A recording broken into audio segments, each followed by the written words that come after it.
கர்த்தருடைய பரிசுத்த நாமத்திற்கு மகிமை உண்டாவதாக. கிராஸ் டிவிக்கு முன்பதாய் அமர்ந்திருந்து கர்த்தருடைய வார்த்தையை கேட்குற பெரியவர்களுக்கும் சிறியவர்களுக்கும் இயேசு கிறிஸ்துவின் நாமத்தில் நன்றியை தெரிவித்துக் கொள்கிறேன்.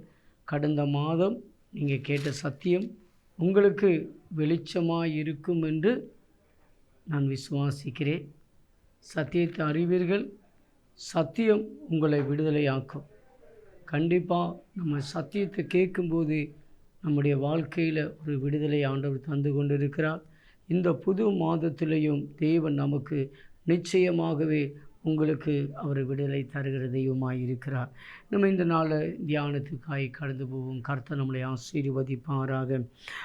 எபிரேயர் 12வது அதிகாரம் 1வது வசனம். ஆகையால் மேகம் போன்ற இத்தனை திரளான சாட்சிகள் நம்மை சூழ்ந்து கொண்டிருக்க, பாரமான யாவற்றையும் நம்மை சுற்றி நெருங்கி நிற்கிற பாவத்தையும் தள்ளிவிட்டு விசுவாசத்தை துவக்கிறவரும் முடிக்கிறவருமாயிருக்கிற இயேசுவை நோக்கி நாம் நியமித்திருக்கிற ஓட்டத்தில் பொறுமையாக ஓட கடவும். Praise the Lord. ஹல்லேலூயா. இன்றைக்கு பரிசுத்த வேதாகமத்தில் அப்போஸ்தலனாகிய பவுல் 14 நிருபங்களை அவர் எழுதியிருக்கிறார். யோவானோ பேதுருவோ இந்த ஒரு வார்த்தையை எங்கே நம்ம காண முடியலை. அப்போஸ்தலனாகிய பவுல் கொரிந்தியரில் அவர் ஓட்டத்தை குறித்து அவர் சொல்லியிருக்கிறார். தீமோத்தேயுக்கு அவர் எழுதும்போது சொல்லுகிறார், நான் நல்ல போராட்டத்தை போராடினேன், என் ஓட்டத்தை நான் முடித்தேன்னு சொல்லி. அப்படி ஒரு ஓட்டம் என்கிற ஒற்ற ஒரு வார்த்தையை அப்போஸ்தலனாகிய பவுல் இந்த இடத்துல நமக்கு தெளிவாக சொல்லுகிறார். விசுவாசத்தை துவக்கிறவரும் அதை முடிக்கிறவருமாக இருக்கிற இயேசு கிறிஸ்துவை நோக்கி நமக்கு நியமித்திருக்கிற ஓட்டத்தில் பொறுமையாக ஓட கடவோம். அருமையான தேவனுடைய பிள்ளைகள், இன்றைக்கு ஒரு மனுஷன் நம்முடைய பார்க்கும்போது ஒலிம்பிக்கில் ஓடுகிற ஓட்டத்தில் அவங்க எப்படியாவது அந்த ஓட்டத்தில் என்ன செய்யணும், அந்த கப்பு வாங்கணும், இல்லைன்னா அந்த ப்ரைஸ் வாங்கணும். இதுதான் அவங்களுடைய ஒரு ஓட்டத்துடைய ஒரு கவனமாய் ஓடுகிறாங்க. ஆனால் அவங்களோடு கூட பலரும் ஓடுவாங்க. ஆனால் அந்த ஓட்டத்தில் எல்லாரும் ஓடினாலும் அவங்கவுங்க கவனத்தோடு ஓடுவாங்க. எப்படின்னா, நான் முதலாவது அந்த ஓட்டத்தில் ஜெயிக்கணும். இப்போது இன்றைக்கு ஆவிக்குரிய வாழ்க்கையில், ஒரு கிறிஸ்தவ வாழ்க்கையில், ஒரு தெய்வத்தை ஆராதிக்கிற பிள்ளைகளுடைய வாழ்க்கையில் ஓடுகிற ஓட்டம் அவன் நல்ல போராட்டத்தில் நல்ல போராடுகிற ஒரு போராட்டமாக இருக்குது. யுத்த வீரனாய் நிற்கிற ஒரு யுத்த களத்தில் தான் ஒரு மனுஷன் ஓடுகிறான். ஆவிக்குரிய மண்டலங்களில் பார்க்கும் பொழுது ஒரு மனுஷன் ஒரு ஓடுகிற 2 விதமாய் பார்க்கிறோம். ஒன்று உலகத்தில் ஓடுகிறதை பார்க்கிறோம், ரெண்டாவது ஒரு ஆவிக்குரிய மனுஷனில் ஓடுகிற பார்க்கிறோம். மனுஷன் இந்த பூமியில் வாழ்வது அவன் எதுக்காக அவன் வாழுகிறான்னு தெரிந்தால், அவன் ஏதோ ஒரு 60-70 வருஷம் இந்த பூமியில் அவன் வாழுகிற வாழ்க்கை, இந்த பூமியிலே தான் அவனுக்கு எல்லாமே இருக்குன்னு ஒரு மனுஷன் ஓடுகிற ஓட்டத்தை நம்ம காண முடிகிறது. அநேகருடைய வாழ்க்கையில் ஓட்டம் இந்த உலகத்தில் பலதும். காலையில் பார்த்திங்கன்னா சிலவங்களை பார்த்திங்கன்னா சூரியனை பார்க்கவே அவங்களால முடியாது. ஏன்னா காலையில் 6 மணிக்கு போகிறவங்க, சூரியன் உதிக்கிறதுக்கு அந்த டைமில் போகிறவங்க பின்ன சாயந்தரம் தான் வராங்க. சிலவங்க 5 மணிக்கு அவங்க போயிடுவாங்க, சாயந்தரம் 8 மணிக்கு.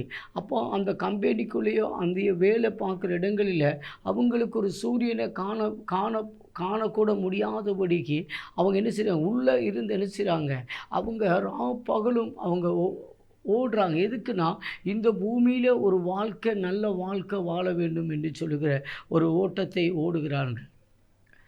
அப்படி அந்த ஓட்டம் அவங்களுடைய வாழ்க்கையில் ஒரு சமாதானத்தை கொடுக்கும்னு சொல்ல முடியாது. அந்த ஓடுகிற ஓட்டத்தில் அவங்களுக்கு சந்தோஷம் இருக்குன்னு தெரியாது. அவங்க நினைக்கிறாங்க இன்னொரு பிறப்பு கூட இருக்குன்னு அவங்க யோசிக்கலாம். ஆனால் இங்கே நம்ம பார்க்கிறோம், விசுவாசத்தை துவக்கிறவரும் முடிக்கிறவருமாக இருக்கிற இயேசு கிறிஸ்துவை நோக்கி நமக்கு நியமித்திருக்கிற ஓட்டத்தில் பொறுமையாக ஓட கடவோம். அப்போது நமக்கு பாரமான யாவையும் மேகம் போன்று இத்தனை திரளான சாட்சி நம்மை சூழ்ந்து கொண்டிருக்கிறீர்கள். பாரமான யாவையும் தம்மை சுற்றி நிற்கிற பாவத்தை தள்ளிவிட்டு ஸ்தோத்திரம் விசுவாசத்தை துடக்கிற. அப்போது அநேக பாரங்களில் ஒரு ஓட்டம் ஓடுறான். நான் சொல்லுங்களா, சம்பாதிக்கிறதுக்குன்னு ஒரு கூட்டம் ஓடுகிறது.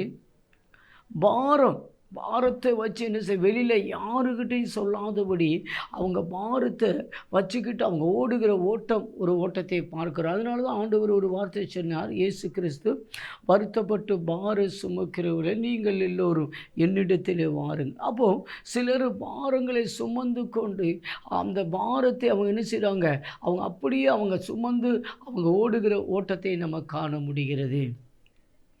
பாரங்கள் நிமித்தம் தாவீது சொல்கிறார் 55வது சங்கீதம், கர்த்தர் மேல் பாரத்தை வைத்து விடு, நீ கலங்கி தவிக்காதே. அப்போது அநேகருடைய பாரங்களை கர்த்தரிடத்தில் வைக்காதபடிக்கு சிலப்போ உங்களுடைய ஹஸ்பண்ட் இருந்திருக்கலாம், இல்லை நம்முடைய பிள்ளைகளுடைய சூழ்நிலையாக இருக்கலாம், வீட்டுக்காருடைய வேலை இல்லாத இருக்கலாம், அப்படி ஒரு பலகீனத்தில் இருக்கலாம். அந்த பாரங்களை வச்சு என்ன செய்வாங்க, இந்த குடும்ப பாரத்தை நம்ம தான் சுமக்குங்கிற அந்த குடும்ப பாரத்தை சுமக்கிற ஒரு கூட்டம் இன்றைக்கி இந்த உலகத்தில் ஓடுகிறதை காண முடிகிறது. சிலப்போ தன்னுடைய கணவர் ஒரு மதுபானக்காரராக இருக்கலாம். இப்படி அவங்க அந்த பாரத்தை வைத்துக்கிட்டு ஓடுகிற ஓட்டம், சில சூழ்நிலைகளை கணவரை இழந்து போனால் தாயார்மார்கள் அவங்க கவலையோடு பிள்ளைகளை வைத்து கொண்டு ஓடுகிற ஒரு ஓட்டம் இந்த பூமியிலே காண முடிகிறது. அப்படி பலவிதமான சூழ்நிலைகளில் தான் இன்றைக்கு உலகத்தில் ஓடிக்கொண்டு இருக்கும் பொழுது தெய்வத்தை தேடுகிற பிள்ளைகளுடைய வாழ்க்கையில் அவங்களுக்கு ஒரு ஓட்டத்தில் தான் இங்கே நம்ம பார்க்கிறோம். அவரை நியமித்திருக்கிற விசுவாசத்தை துடக்கிறவரும் முடிக்கிறவருமாயிருக்கிற இயேசு கிறிஸ்துவை நோக்கி நம்ம ஓட வேண்டும் என்று சொல்லி அப்போஸ்தலனாகிய பவுல் சொல்லுகிறார். இன்றைக்கு விசுவாசத்தில் ஒரு என்ன செய்யணும், நம்ம ஒரு ஓட்டம் ஓடணும். இன்றைக்கு அநேகருடைய வாழ்க்கையில் தெய்வத்தை பைபிள் அவங்க நல்லா வாசிப்பாங்க, பிரசங்கம் பண்ணுவாங்க, நல்ல மனப்பாடமாக வசனங்களை சொல்லுவாங்க. ஆனால் அவங்களுக்கு என்ன இருக்காதுன்னா, அவங்களுடைய வாழ்க்கையில் விசுவாசம் இருக்காது. ஆனால் வசனங்களை நல்லா வாசிப்பாங்க, வசனங்கள் மனப்பாடமாக தெரியும். ஆனால் அந்த வசனத்தை விசுவாசிக்காத சூழ்நிலைகளில் அவங்க என்ன விசுவாசத்தில் ஒரு நல்ல போராட்டம். அப்போஸ்தலனாகிய பவுல் நம்ம தீமோத்தேயுக்கு எழுதும்போது நம்ம ஸ்தோத்திரம் அதில் வாசிக்கிறோம், நல்ல போராட்டத்தை போராடினேன், என் விசுவாசத்தை நான் காத்துக்கொண்டேன். நல்ல போராட்டத்தை நான் போராடினேன், என் விசுவாசத்தை காத்துக்கொண்டே என் ஓட்டத்தை நான் முடித்தேன். அப்போ முதலாவது நம்ம காணும்போது அப்போஸ்தலனாகிய பவுலுடைய வாழ்க்கையில் அவர் ஸ்தோத்திரம் புறஜாதிகளுக்கு சுவிசேஷம் அறிவிக்கும்படி அப்போஸ்தலனாகிய ஸ்தோத்திரம் அவர்கள் உபவாசித்து கொண்டு இருக்கும் பொழுது ஆண்டவர் என்ன செய்தார், இந்த பர்னபாவையும் இந்த பவுலையும் நமக்கு 13 அப்போஸ்தலர் நடவடிக்கைகள் 13வது அதிகாரத்திலே அங்கு தெளிவாக சொல்லப்படுகிறது. இவர்கள் பிரித்தெடுக்கதை காண முடிகிறது. அப்போஸ்தலர் நடவடிக்கைகளில் நம்ம காணும் பொழுது அப்போஸ்தலர் நடவடிக்கைகளில் மொத்தம் 19 பிரசங்கம் இருக்கிறது. 9 யார் பிரசங்கிச்சார்னா பேதுரு பிரசங்கிக்கிறாரு, 9 பவுல் பிரசங்கிக்கிறாரு, 1 ஸ்தேவான் பிரசங்கிக்கிறார். அப்படி 19 பிரசங்கத்தை கூடி ஒரு நல்ல ஒரு அப்போஸ்தலருடைய புறஜாதிகளுக்கு சுவிசேஷம் அறிவிக்கும்படி 13வது அதிகாரத்தில் இருந்து 28வது அதிகாரம் வரைக்கும் அப்போஸ்தலனாகிய பவுலை தேவன் என்ன செய்த, புறஜாதிகளுக்குள்ளே சுவிசேஷத்தை அறிவிக்கும்படி அவரை தெரிந்து கொண்டிருக்கிறார். ஆனால் பரிசுத்த ஆவியினால் அவர் ஸ்தோத்திரம் மகதனியாவுக்கு போகாதபடிக்கும் ஆசியாவுக்கு போகாதபடிக்கு அப்படி பல இடங்களில் பரிசுத்தாத்மாவு நம்ம காணும்போது அவரை விலக்கி கொண்டு போகிறதை காண முடிகிறது. பரிசுத்தாத்மாவை அனுப்புகிற இடங்களிலும் பலவிதமான போராட்டங்கள் அவருடைய வாழ்க்கையிலே கடந்து வருகிறது. ஒவ்வொரு வித போராட்டங்களிலும் அவர் ஒரு நாள் முழுவதும் சமுத்திரத்திலே கடந்து அவர் கட்டுவிரியும் பாம்பு அவரை கடிக்கும் பொழுதும் அவருடைய வாழ்க்கையில் பலவிதமான போராட்டங்கள் வந்த பொழுதும் அவருடைய வாழ்க்கையில் ஸ்தோத்திரம் பல பிரச்சனைகள் கடந்து வந்த பொழுதும் அவர் பல 5 தடவை சாட்டவாறு அடிபட்டும் பல சிறைச்சாலையில் அவர் கிடந்தும் இப்படிப்பட்ட பலவித போராட்டங்கள் அவருடைய வாழ்க்கையில் கடந்து வந்த பொழுதும் அவர் சொல்லுகிறார், நான் விசுவாசத்தின் நல்ல போராட்டத்தை போராடினேன், என் ஓட்டத்தை நான் முடித்தேன். தீமோத்தேயுக்கு அவர் எழுதும் பொழுது அவர் தெளிவாக சொல்லுகிறார். இன்றைக்கு அருமையான தேவனுடைய பிள்ளைகளே, அவர் சொல்லுகிற ரோமர் 8வது அதிகாரம் 32வது வசனம் வாசிக்கும் பொழுது, அவர் உயர்வோ தாழ்வோ மரணமோ ஜீவனோ கிறிஸ்துடைய அன்பை விட்டு என்னை பிரிப்பவன் யார் என்று சொல்லுகிறது. பலவிதமான கஷ்டங்களும் நஷ்டங்களும் தன்னுடைய வாழ்க்கையில் பலதும் கடந்து வந்த பொழுதும் அவருடைய வாழ்க்கையில் விசுவாசத்தை துடக்கினவர் உள்ள வாழ்க்கையில் அவர் முடிக்கிறவர் அந்த இயேசு கிறிஸ்துவை நோக்கி அவர் ஓடுகிறார். ஹல்லேலூயா. அவர் சொல்லுகிறார், நான் ஓட்டத்தை முடித்தேன். அருமையான தேவ பிள்ளைகளே, இன்றைக்கு பலதை நம்ம பார்க்கும் பொழுது ஒரு ஆவிக்குரிய மண்டலத்தில் இன்றைக்கு விசுவாசத்தில் ஒரு போராட்டம், ஒரு போர்க்களத்தில் தான் இன்றைக்கு நாம் நிற்கிறோம். இந்த விசுவாசத்தில் நம்ம என்ன செய்யணும்? நல்ல போராட்டத்தை போராடணும். இன்றைக்கு ஓடுகிற ஓட்டம் விசுவாசத்தில் ஓட்டம். 2 கொரிந்தியர் 13வது அதிகாரம் 5வது விசுவாசத்தின் என்ன செய்யுங்க, நீங்கள் அளவை சோதித்து பாருங்கள். விசுவாசத்தினால் நீதிமான் ரட்சிக்கப்படுகிறார். Praise the Lord. ஹல்லேலூயா. விசுவாசத்தினால் வராதது பாவம் என்று காணப்படுகிறது.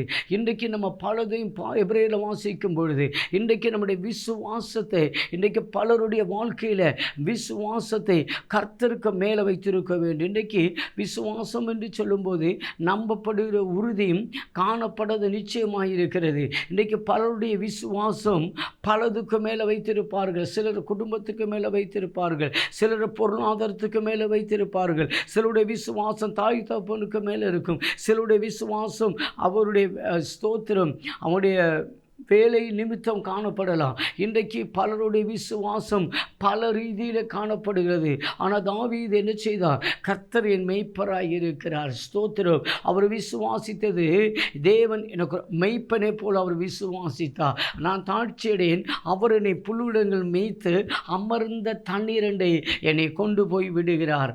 அருமையான தேவ பிள்ளைகளே, தாவீது பலதையும் தெரிந்தெடுக்கும் பொழுது அவன் தெய்வத்தை தெரிந்தெடுத்தது ஒரு ஆடை போல. ஸ்தோத்திரம். ஒரு மெய்ப்பனாக என ஆடுக்கு ஒரு சுய புத்தி கிடையாது. ஆடுக்கு ஒரு மேய்க்கிறதுக்கு ஒரு ஆடு அப்போ ஒரு சுய புத்தி இல்லாதபடி ஒரு தெய்வத்தை சார்ந்திருக்கிற ஒரு அனுபவத்தோடு கூட நம்ம தாவீதை நம்ம காணும் பொழுது தாவீது என்ன செய்கிறார்? அப்படி அவர் மெய்ப்பனாக தேவனை தெரிந்தெடுத்தார். இன்றைக்கு அருமையான தெய்வ பிள்ளைகளே, இன்றைக்கு நாம் விசுவாசத்தை இயேசு கிறிஸ்துவை நாம் இன்றைக்கு விசுவாசிக்கிற விசுவாசம் அதான் தாவீதின் குமாரனே எனக்கு இறங்கும் என்று சொல்லி உமக்கு சித்தமானால். பாருங்க, இயேசு கிறிஸ்துவை அந்த பிறவி குருடன் விசுவாசிக்க ஆரம்பிக்கிறார். இவரால் ஸ்தோத்திரம் இவருடைய கண்ணுக்கு பார்வை கிடைக்கும். அதுக்கு முன்பதாய் பல ஆசாரியர்கள் சில என்ன செய்திருக்காங்க? அந்த தெய்வாலயத்துக்கு போயிருக்கிறாங்க. ஆனால் பலரும் தெய்வாலயத்துக்கு போகும்போது அவன் என்ன செய்தான்? அவன் பிச்சைக்காரன் பிச்சை தான் கேட்டான். ஆனால் இயேசு கிறிஸ்துவை வரும்போது மாத்திரம் சொன்னான், தாவீதின் குமாரே உமக்கு சித்தமானால் என்னை சுத்தமாக்கும் என்று சொல்லி.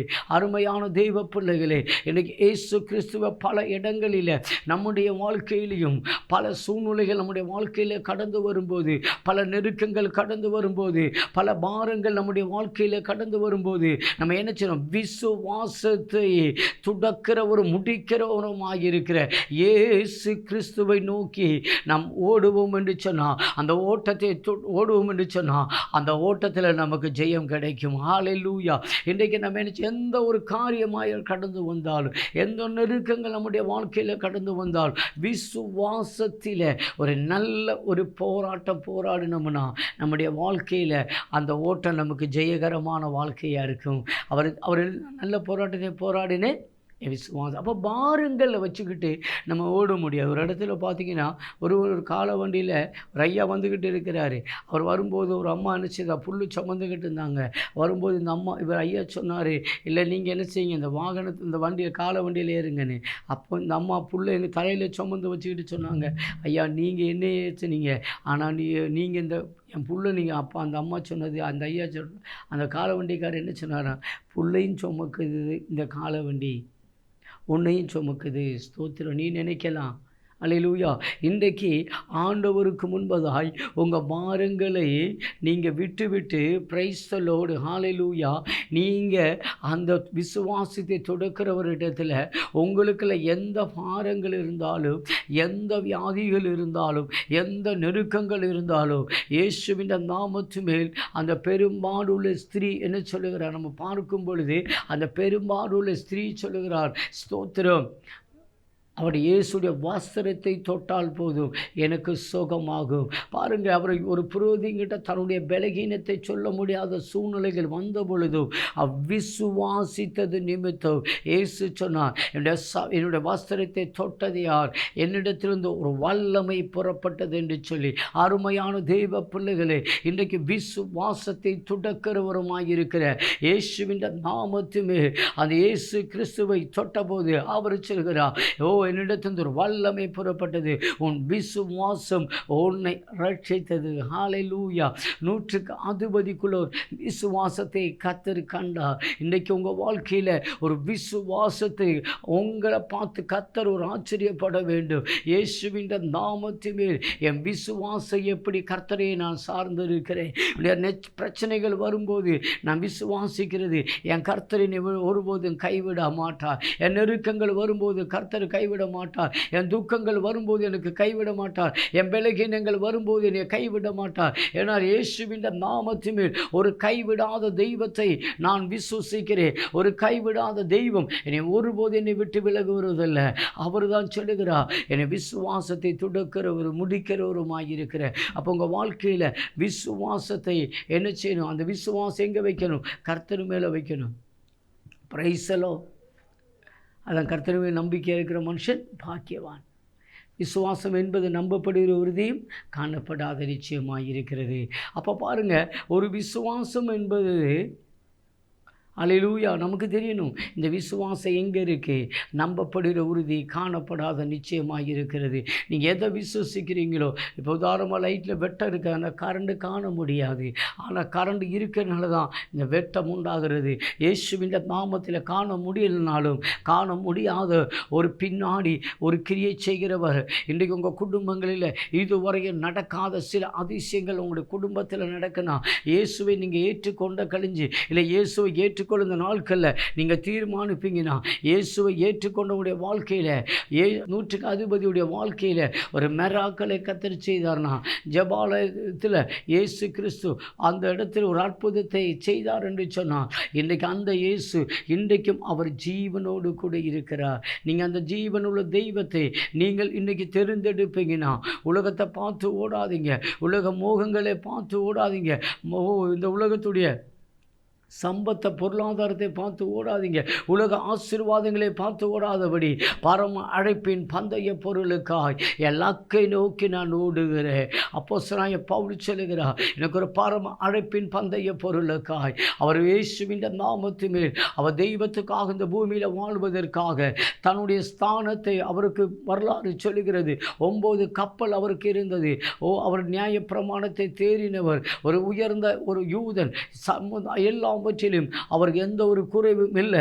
ஆனால் அவர் சொல்லுகிறார், பிலிப்பியருக்கு எழுதும் பொழுது எல்லாபமான அனைத்தையும் நான் நஷ்டம் என்று கருதுகிறேன். இந்த உலகத்திலே அவர் எல்லாவற்றையும் எடுத்து மாற்றினார். இயேசுவின் நாமத்திலே இந்த உலகத்துக்கு நேரே ஒரு நாள் ஓடிக்கொண்டு இருக்கும் பொழுது பிரைஸ் தி லார்ட் தமஸ்கு என்கிற ஒரு இடத்துல வைத்து பிரைஸ் தி லார்ட் ஹல்லேலூயா ஒரு ஒளி மத்தியிலே அவர் பேச ஆரம்பித்தார். அன்றையோடு கூட இந்த உலகத்துக்காக அவர் நியாயப்பிரமாணத்துக்காக ஓடினது ஓடுனது, உலகத்தில் அவன் ஐஸ்வர்யனாக இருக்கிறது ஓடுனது, எல்லாவற்றையும் மாற்றிவிட்டு ஓ பிரைஸ் தி லார்ட் ஒரு பரம அழைப்பின் பந்தய பொருளுக்காய் ஒரு சுவிசேஷத்துக்காய் அவர் ஓட ஆரம்பித்தது பொழுது இயேசுவின் நாமத்தின் மேல் அவர் 14 நிருபவங்களை அவரால் எழுத முடியும் என்று சொன்னார். இன்றைக்கு தெய்வத்துக்காக இந்த உலகத்தில் இந்த பலதை விட்டுட்டு தெய்வத்துக்காக நிற்கும் பொழுது தேவன் உங்களை ஒருபோதும் கைவிட மாட்டார். பிரைஸ் தி லார்ட், ஹல்லேலூயா. இன்றைக்கு உச்சத்திலிருந்து நம்ம எடுக்கணும், கச்சத்திலிருந்து விட முடியாத அனுபவடைய காலகட்டத்தில் தான் இன்றைக்கு ஒரு கலியுகமான காலத்தில் வாழ்கிறோம். இன்றைக்கு உலகத்தில் எதுவும் விடுறதுக்கு விருப்பம் இல்லை, ஆனால் தேவனுடைய ஆசீர்வாதம் வேணும். பிரைஸ் தி லார்ட், ஹல்லேலூயா. உலகத்தை விட உலகத்தின் நன்மை வேணும், தெய்வத்துடைய நன்மை வேணும். இன்றைக்கு உலகத்தில் இருக்கிற பல ஆபிரகாமோடு கூட ஆண்டவர் சொன்னார், உன் தேசத்தையும் வினத்தையும் விட்டு நான் காண்பிக்கும் தேசத்துக்கு போ என்று சொன்னார். அவர் தன்னுடைய வாழ்க்கையில் எல்லாம் இயேசுவின் நாமத்தையுமே இழந்து அவர் போனது நிமித்தம் அவரை ஸ்தோத்திரம், அவரை சீமானாய் கர்த்தர் மாற்றினார் என்று பார்க்கிறோம். அருமையான தெய்வ பிள்ளைகளே, இந்த உலகத்தை விட்டு அப்போஸ்தலனாகிய பவுலை போல நாம் இன்றைக்கு பலதை இழந்து விட்டு ஒரு தெய்வத்துக்காக நாம் நிற்போம் என்று சொன்னார். அந்த தெய்வத்தை நம்பி விசுவாசத்தோடு இறங்கினவர் ஒருவருடைய வாழ்க்கையும் ஒருபோதும் குறைவு ஆண்டவர் வரவிட மாட்டேன்னா அவர் குறைவுகளை நிறைவாக்குற தெய்வம்.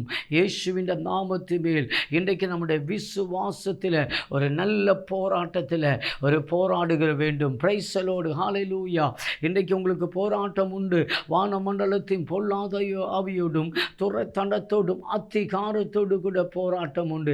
இரண்டாவது ஒரு போராட்டம், உலகத்தை விட்டு அவன் விசுவாசத்தில் ஒரு போராடுகிற அனுபவத்தை காண்கிறோம். இரண்டாவது ஒரு போராட்டம் நேரம் நமக்கு முன்பதாக இல்லாத சூழ்நிலை நாளில் இரண்டாவது போராட்டம் எபேசியர் 6:12 சொன்னது போல விசுவாசத்தின் போராட்டம். இயேசுவின் நாமத்தின் மேல் இரண்டாவது போராட்டம், பிசாசோடு கூட போராடுகிற அந்த போராட்டத்தில் வேதம் சொல்லுது 16வது அதிகாரம் மார்க் 16 வாசிக்கும் பொழுது விசுவாசிக்கிறவர் நடக்கும் அடையாளங்கள், அவர் பிசாசிகளை துரத்துவார்கள். இயேசுவின் நாமத்தின் மேல் இன்றைக்கு விசுவாசம் உங்கள் மத்தியில் இருக்கும் என்று சொன்னால் விசுவாசத்தில் இரண்டாவது நம்ம போராடுகிற போராட்டம் ஒரு பிசாசியோட போராடுகிற ஒரு யுத்த களத்தில் தெய்வன் உங்களை என்று நிற்க வைத்திருக்கிறார். அன்றைக்கு ஸ்தோத்திரம் 17 வயதில் இயேசுவின் கோலியாத்துக்கு முன்பதாக ஒரு யுத்த காலத்தில் ஒரு அபிஷேகமான ஒரு மனுஷன் யுத்த களத்தில் நின்று கோலியாத்தை முறியடித்தார்ண்டா. இன்றைக்கு இயேசுவின் நாமத்து மேல் ஒரு ஆவிக்குரிய மண்டலத்தில் பிசாசோடு கூட போராடுகிற ஒரு போர்க்களத்தில் தேவன் உங்களை என்னையும் கர்த்தர் தெரிந்தெடுத்திருக்கிறார். உங்களை கர்த்தர் தெரிந்தெடுத்திருக்கிறார். எவைகளை கட்டுவீரோ அது கட்டப்படும் என்று சொல்லி பிசாசுடைய சகல அதிகாரங்களை கட்டுகிற ஒரு அபிஷக்தனாய் அந்த பிசாசோட போராடுகிற ஒரு போராட்டத்துக்காக தெய்வம் உங்களை தெரிந்தெடுத்திருக்கிறார். ஒன்று விசுவாசத்தில் போராடும்படி, இரண்டாவது பிசாசோடு கூட போராடும்படியா. இன்றைக்கு பலரை யுத்த காலத்தில் கர்த்தர் தெரிந்தெடுத்திருக்க காரணம் பிசாசை கூட போராடும்படி, தேவனுக்கு கீழ்ப்படிந்து பிசாசுக்கு எதிர்த்து நிற்கும்படியா. இன்றைக்கு சத்துரு பல விதங்களில் உங்களுடைய வாழ்க்கையில் இந்த உலகத்தை இயேசு கிறிஸ்துக்கு உலகத்தை காண்பித்தது போல, அவருக்கு தாகத்தை காண்பித்தது போல, பிரைஸ்தல் என்னது அவருக்கு என்னது உண்டாகிச்சு, ஆகாரத்தை காண்பித்தான், உலகத்தை காண்பித்தான். பிசாசு இன்றைக்கு உங்கள் வாழ்க்கையில் இந்த உலகத்தெல்லாம் விட்டுட்டு தெய்வத்துக்காக நீக்கும் பொழுது பிசாசு பல சூழ்நிலைகளில் உங்களை நேசிக்கிற உயர்ந்திருப்பாங்க, உங்கள் சகோதரங்கள் உயர்ந்திருப்பாங்க. ஐயோ அவங்க இந்த அளவுக்கு தெய்வத்தை தேடலை, நான் மட்டும் தெய்வத்தை தேடுதேன். பிசாசு காண்பித்து கொடுப்பா, அப்பால போ சாத்தாலே, நான் பரம அழைப்பின் ஒரு பந்தய பொருளுக்காய் ஒரு ஓடும்படியாக என்னை கர்த்தர் தெரிந்தெடுத்திருக்கிறா. இந்த உலகத்தில் ஓடுவதற்கல்ல, உலகத்துடைய பணத்துக்காக ஓடுவதற்கல்ல, உலகத்தில் சொத்து உண்டாக்குவதற்கு நீ போராடு. என்னை ஓட ஆண்டவர் அழைக்கலை, என்னை பரம் அழைப்பின் பந்தய பொருளுக்காக என் தேவனுடைய ராஜ்யத்தில் அவரோடு கூட நாம் வசிப்பதற்காக, அவரோடு கூட நாம் வாழ்வதற்காக இந்த பூமியில் எல்லாம் விட்டுட்டு விசுவாசத்தில் ஒரு ஓடுகிற ஒரு ஓட்டத்தில் கர்த்தரை நீ தெரிந்தெடுத்திருக்கிறார். எத்தனை பேர் இன்றைக்கு நீங்கள் விசுவாசிக்க ஆரம்பிக்கிங்க, கர்த்தர் உங்களுடைய வாழ்க்கையில் ஒரு பெரிய காரியங்களை செய்வார். ஹல்லேலூயா. இயேசுவின் நாமத்தின் மேல் இன்றைக்கு சுருக்கமாக இருந்தாலும் ஒன்று நம்முடைய போராடுகிற போராட்டம் விசுவாசத்தை தொடக்கிறவும் முடிக்கிறவுமாயிருக்கிற பிரைஸலோடு ஹalleluya அதை கிறிஸ்து இயேசுவுக்கு நேராய் ஒரு ஓட்டத்தை ஓடி முடிக்கும்படியா அப்போஸ்தலனாகிய பவுல் சொன்னது போல நான் நல்ல போராட்டத்தை போராடி என் ஓட்டத்தை முடித்தோம் என்று சொன்னது போல இன்றைக்கி உங்கள் வாழ்க்கையில் பிரைஸலோடு விசுவாசத்தில் ஓடும்படியா ரெண்டாவது உங்களுக்கு விரோதமாக எழும்புகிற சத்துருக்களை போராடுகிற அந்த போராட்டத்தில் பிரைஸில் அதில் நம்மளை ஜெயிக்கும்படியா கர்த்தர் உங்களை தெரிந்தெடுத்திருக்கிறார். இன்றைக்கி ஒப்பு கொடுங்க. இயேசுவின் நாமத்திலே விசுவாசத்தில் ஆண்டவரே இதுவரைக்கும் நான் ஓடினது பரம அழைப்பின் பந்தய பொருளுக்கு அல்லாதபடி உலக ஆசை, உலக மோகங்கள், உலகத்துடைய பணாசை, சொத்தாசைகளுக்காக, சம்பத்துக்காக, உலகத்துடைய மகிமைக்காய் நான் ஓடினது என் வாழ்க்கையில் தோல்விகளும் பராஜயங்களும் துக்கங்களும் ஆண்டவரே. ஆனாலும் இன்றைக்கு அப்போஸ்தலனாகிய பவுல் போல ஆண்டவரே விசுவாசத்தை தொடக்கிறோம் முடிக்கிறவருமாயிருக்கிற இயேசு கிறிஸ்துவை நோக்கி ஓடுகிற ஒரு ஓட்டம் ஆண்டவரே, ஓடுகிற பிள்ளைகளாய் ஆண்டவரே எங்களை விசுவாசத்தில் ஓடும்படியா கர்த்தர்களை தெரிந்தெடுத்ததுக்காய் ஸ்தோத்திரம். ரெண்டாவது அப்பா ஸ்தோத்திரம், பிசாசுடைய போராடுகிற ஒரு போராட்டத்தில் ஆண்டவரே கர்த்தாவே நாங்கள் ஓடுகிறோம் ஆண்டவரே.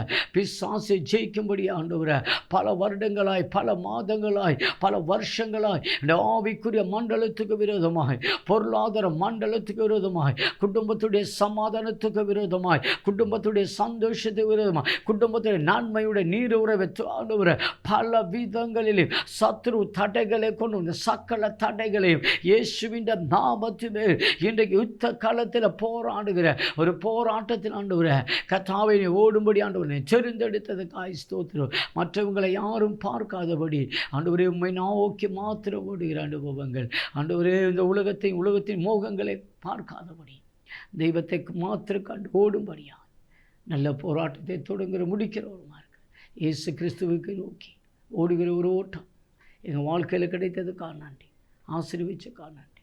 இயேசுவின் நாமத்தில் அப்படி ஜெபிக்கிறோம் நல்ல பிதாவே.